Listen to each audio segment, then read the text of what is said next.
Dear viewer, আসসালামু আলাইকুম। আশা করি সবাই ভালো আছেন, সুস্থ আছেন। এসো কোডিং শিখি চ্যানেলের পক্ষ থেকে ওয়েব ডিজাইন বাংলা টিউটোরিয়াল ফুল কোর্সের তৃতীয় পর্বে আপনাদের সকলকে স্বাগত জানাচ্ছি। আমি মোহাম্মদ সিয়াম সাইদ। আমরা গত পর্বে দেখিয়েছি যে HTML এর টাইটেল কিভাবে লেখে। আজকের পর্বে আমরা শিখব HTML এর প্যারাগ্রাফ এবং হেডিং কিভাবে লেখে সেটা। চলুন দেখা যাক। আমরা গত পর্বে এ পর্যন্ত ছিলাম। আমরা একটা ডক টাইপ ডিক্লেয়ার করেছি, HTML ট্যাগ লিখেছি, তার মধ্যে একটা হেড ট্যাগ নিয়েছি, হেড ট্যাগের ভিতরে টাইটেলটাকে আমরা টাইটেল লিখেছি। আজকে আমরা প্যারাগ্রাফ লিখব বা হেডিং লিখব। আসলে আমরা ব্রাউজারে টাইটেলটা যেটা আমরা দিছিলাম সেই টাইটেল আমাদের উপরে টাইটেল বারে শো করছে, আর আমরা এখন যে প্যারাগ্রাফ লিখব তারপরে হেডিং লিখব সেটা আমাদের ব্রাউজারে এখানে হেড সেকশনে শো করবে। তো আমাদের প্যারাগ্রাফ এবং হেডিং লিখতে হলে আমাদের আরেকটি ট্যাগ নিতে হবে, সেটা হচ্ছে বডি ট্যাগ। আমরা বডি ট্যাগের ভিতরে সবটা লিখব। চলুন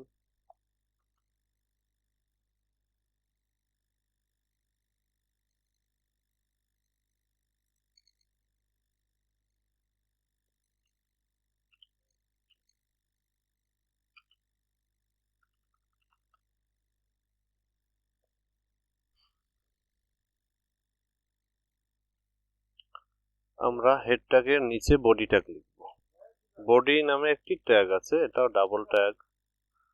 চলুন আমরা বডি ট্যাগ লিখি। বডি ট্যাগের ভিতরে আমরা আসলে ওয়েবসাইটের যাবতীয় যা কিছু লিখব সবকিছু আসলে আমরা বডি ট্যাগের ভিতরেই লিখব। হেড ট্যাগে মূলত টাইটেল বার, তারপরে ল্যাঙ্গুয়েজের জন্য, তারপরে অন্য অন্য পেজ লিঙ্ক করানোর জন্য লিঙ্ক দেওয়া হয়, আর মূলত পেজের সকল কিছু বডির ভিতরেই লেখা হয়। তা বডি ট্যাগের ভিতরে আমরা প্রথমে কিভাবে হেডিং লেখে সেটা দেখব। হেডিং লেখার জন্য এইচ নামে একটি ট্যাগ রয়েছে, আর এইচ ট্যাগ হেডিং ট্যাগ হচ্ছে 6টি। H1, H2, H3, H4, H5, H6 পর্যন্ত ট্যাগ রয়েছে। প্রথমে আমরা H1 ট্যাগ লিখলাম, এটা একটি ডাবল ট্যাগ H1। H1 এর মধ্যে আমরা লিখলাম this is our heading 1। এরপরে আমরা এটাকে ডুপ্লিকেট করতে পারি H2, H3, H4, H5 এর জন্য।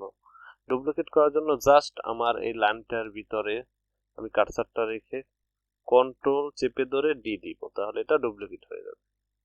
যতবার আমি কন্ট্রোল ডি চাপতেছি ততবার ডুপ্লিকেট হচ্ছে। জাস্ট এখানে আমরা 2 লিখে দিলাম, এখানে 3 লিখে দিলাম,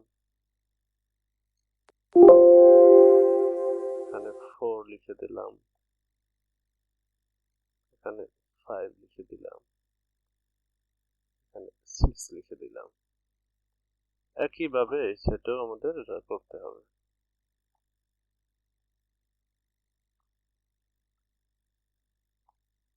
S3,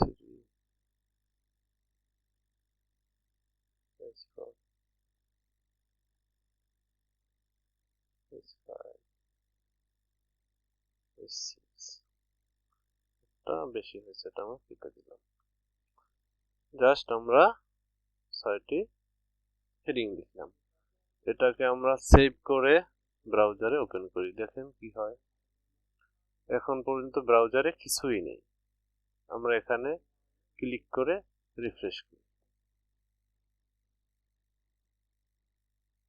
দেখেন আমার হেডিং 1 সবচেয়ে বড় আসছে, হেডিং 2 তার চেয়ে একটু ছোট, হেডিং 3 তার চেয়ে একটু ছোট। আস্তে আস্তে হেডিং, ধরেন একটা ওয়েবসাইট করতে গেলে আমরা একটা নিউজ পেপারেই যদি যাই, দেখা যাচ্ছে বিভিন্ন ধরনের হেডিং থাকে ওখানে।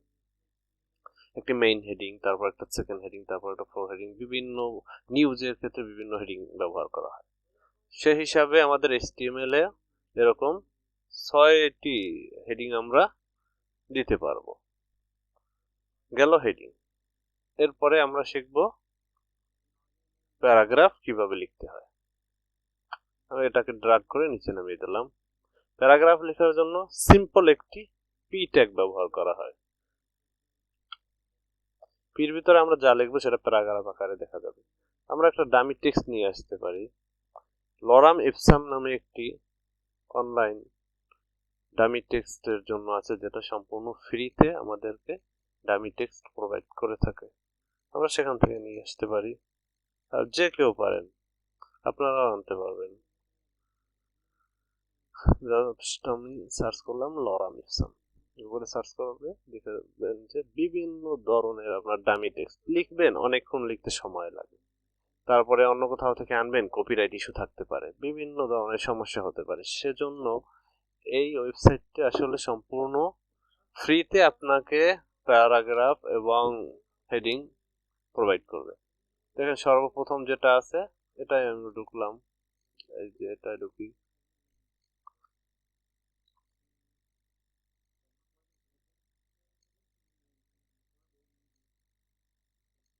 আমার নেটটা একটু স্লো কাজ করতেছে, তাই আসতে দেরি হচ্ছে, জাস্ট একটু অপেক্ষা করতে হচ্ছে।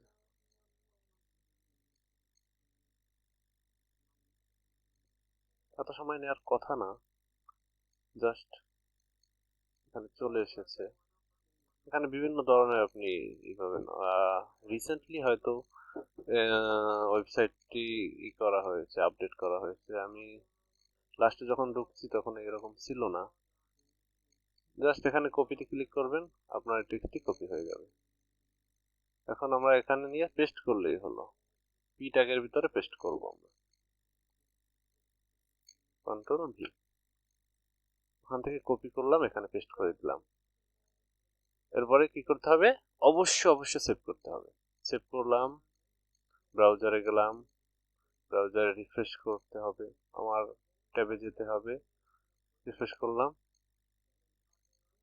দেখেন সম্পূর্ণ একটি প্যারাগ্রাফ চলে এসেছে। আমি যতটুকু লিখেছি ততটুকুই আসছে।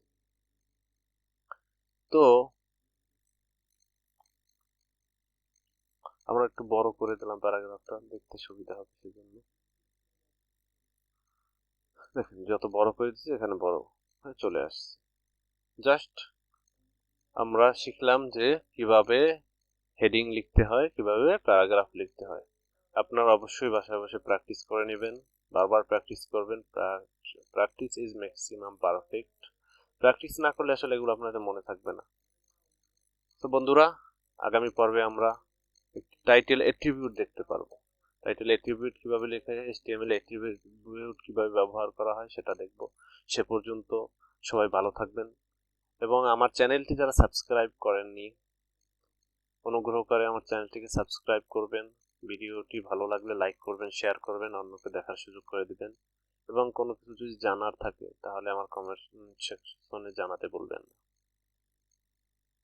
ভালো থাকেন, আল্লাহ হাফেজ।